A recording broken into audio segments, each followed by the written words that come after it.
आशाताईंची सर्व सेविका मंडळी ज्या अनेक वर्षापासून त्यांच्या सेवेत होत्या आणि त्या सगळ्या सेविका मंडळी, वैष्णवी वगैरे सगळ्या मंडळी पुष्पचक्र अर्पण करताना सर्व स्टाफ, त्या स्टाफ नसून त्या त्यांच्या परिवारातल्या सदस्य होत्या.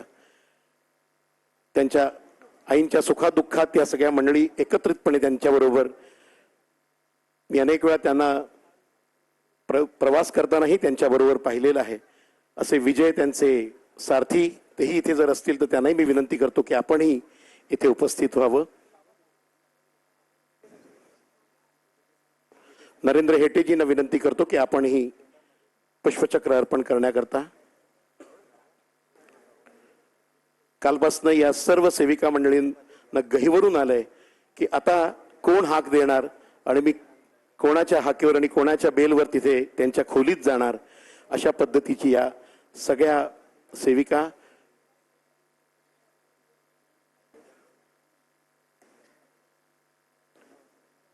यानंतर आता नरेंद्र हेटेजींना विनंती की आपण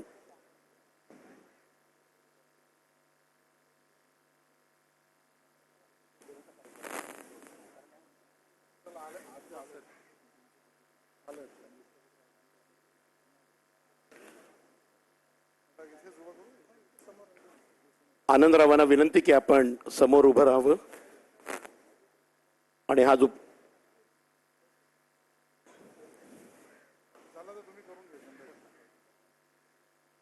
हा जो झेंडा सन्मान आहे तो त्यांच्या परिवाराला अर्पण करण्यात येईल. पूर्ण भारताकडून आशाताईंना ही श्रद्धांजली आहे.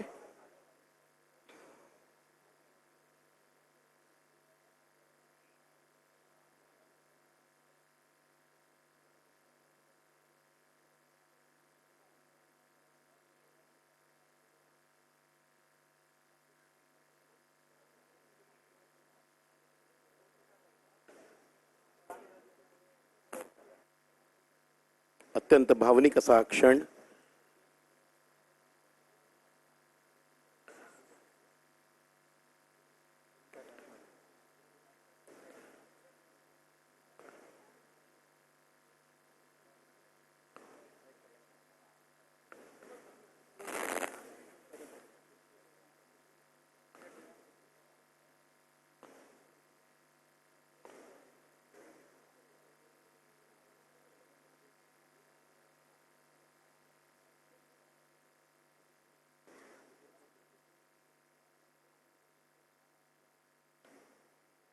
जनेनं पण विनंती आपण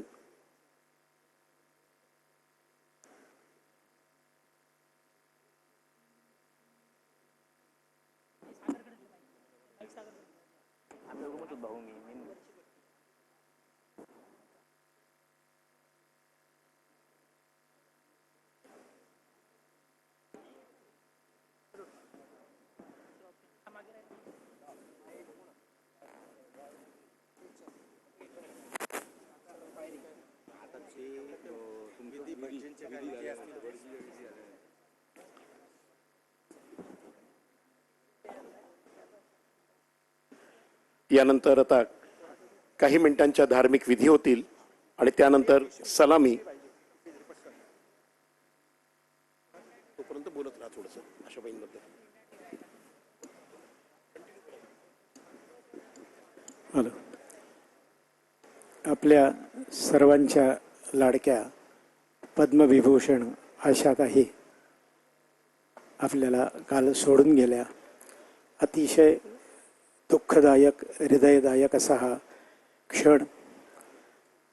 प्रत्येकाला आपली मोठी बहीण किंवा मोठी ताईच आपल्यातून निघून गेले असंच वाटतंय आणि त्यात काही अतिशयोक्ती नाही. कारण प्रत्येक घराघरामध्ये आशाताईंचा स्वर हा पहाटे 5 वाजल्यापासून ते रात्रीपर्यंत अविरतपणे ऐकला जायचा. आशाताईंनी त्यांच्या संगीताने तुम्हा आम्हा सर्वांना समृद्ध केलं आणि अतिशय उच्च कोटीचं असं संगीत आपल्याला नेहमीच त्यांनी दिला. त्यांच्या गाण्याप्रती त्यांची असलेली निष्ठा ही अतिशय जाज्वल्य होती. संगीतकारांनी सांगितल्यावरती त्या 8 नाही 10 वेळा मांडी घालून त्यांच्यासमोर बसून त्या रियाज करायच्या आणि संगीतकाराचं समाधान होईपर्यंत त्या कधीही तिथून बाबा मला आता उशीर होतोय, मला कंटाळा आला असं सांगून निघालेल्या नाहीत. आणि संगीतकारांचं समाधान झाल्यानंतरच त्या गाण्याचा फायनल रिटेक झालेला आहे.